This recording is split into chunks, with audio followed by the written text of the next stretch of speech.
Our Sunday school class is kind of the black sheep class or the outlaw class. We've been through multiple teachers, and none of them can tend to seem to tame us. Last time they called in a professional and got the preacher's wife to teach us. But after a year, even she gave up on us. A lot of us, are well past the cutoff age. We should move up, but we refuse to. So now even the church has given up on us. They just let us teach ourselves. Kind of like that strange kid at school, that the teachers and everyone says, well, at least he's not hurting anybody, so just let him be. So, my Sunday school class and the people in it, we also like to sit in that back corner where there's like a cubby, but it's getting fuller and fuller of other people too, though. They really need to add on to the church, increase the size of that back cubby. Apparently our church has more outlaws than they thought. You know who I'm talking about. And some of us don't like to sit up front. You got everybody staring at you. One Sunday we got there a little late and our cubby was full, so me and Cindy had to sit about midway up. It was terrible. I could just feel the glares of everyone behind staring at me. And it's like, I'm not paranoid or anything, but it's like they knew what I had done. I didn't really do anything, though. As far as you know. Then there's the handshaking. Almost every Sunday we have to turn to our neighbor and shake their hand during the singing. That's fine for most people. Most people like that sort of thing, but, brotherly love and all. But you see, I'm a germaphobe, and that's why I'm always wearing tactical pants in church. These pants have like a little pocket in the front of them that's just perfect for my little bottled Germans.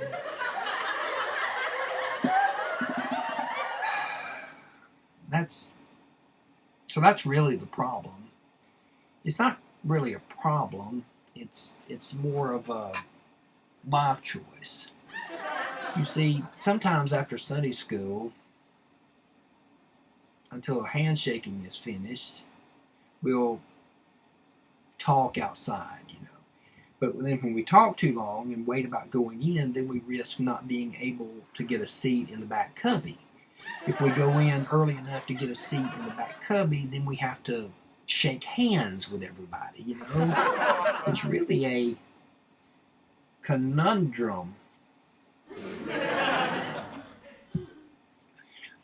You know how people wonder what heaven's going to be like or what hell might be like?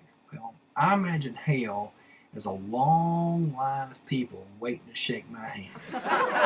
And some of which have just used the bathroom without washing. Some has a cold, or they've just scratched their rear end, or they've just petted that strange dog that hangs out in the front of the church parking lot sometimes. Or they got gross warts or open sores. I'm standing there in hell without any Germ-X. It's going to be bad. I might need to start changing my ways. What if I change Sunday school classes? There's this very nice Christian lady at church, though, that's just so kind. She's wonderful. Always smiling, always helping out, volunteering, showing up at every event. A real positive person. Would do anything in the world for you. What's wrong with somebody like that? That makes people like me look really bad. Nobody's that good. Are they? And then there's the haters. We have a soccer team parent that's just a terrible role model for the kids. Always hollering, complaining to the refs, accusing the other team of cheating. No, wait, that's me. Forget that one. But we have a cross-country team parent who's really bad. A person that's always hateful, telling others what to do, complaining all the time, Basically, just a really unpleasant person to be around. This person's always hating on something. You know, there's no place for haters around our youth. I can't stand people like that. I hate them. I can't really complain about our preacher, though. I mean, he's spot on with his theology. He's not one of those preachers who screams or hollers. You know, I don't like a preacher that screams at me. He's not one of those preachers that preaches with a cadence. You know, I don't like that. He does get excited sometimes, but overall doesn't get too, out there. I like that.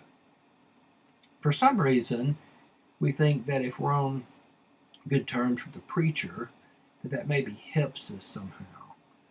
Like maybe God is going to think, well, Frank, you've lived a pretty mediocre life, attending church just every now and then, never helping out with anything, never inviting anyone else to church, always complaining about what others in the church were doing. Oh, but it says here you were friends with a preacher. Well, come on in. You're Baptist, correct? Well, there's some refreshments right over there to your right.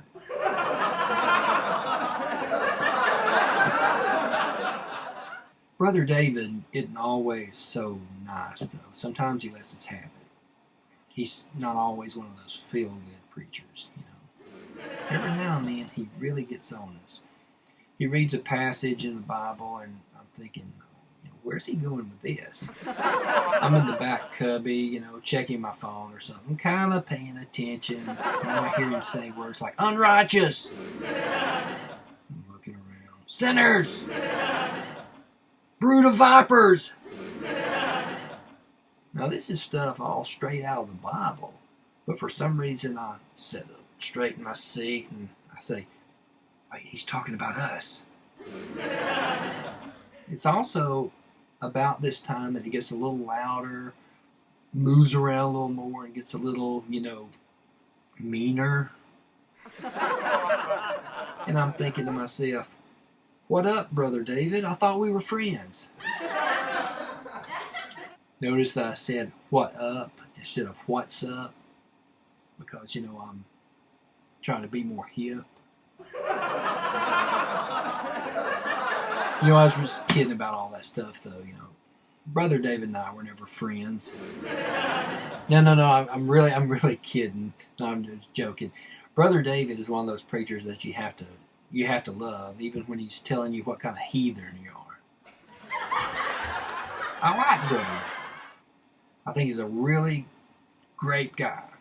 I mean, that's got to be worth a few points, right?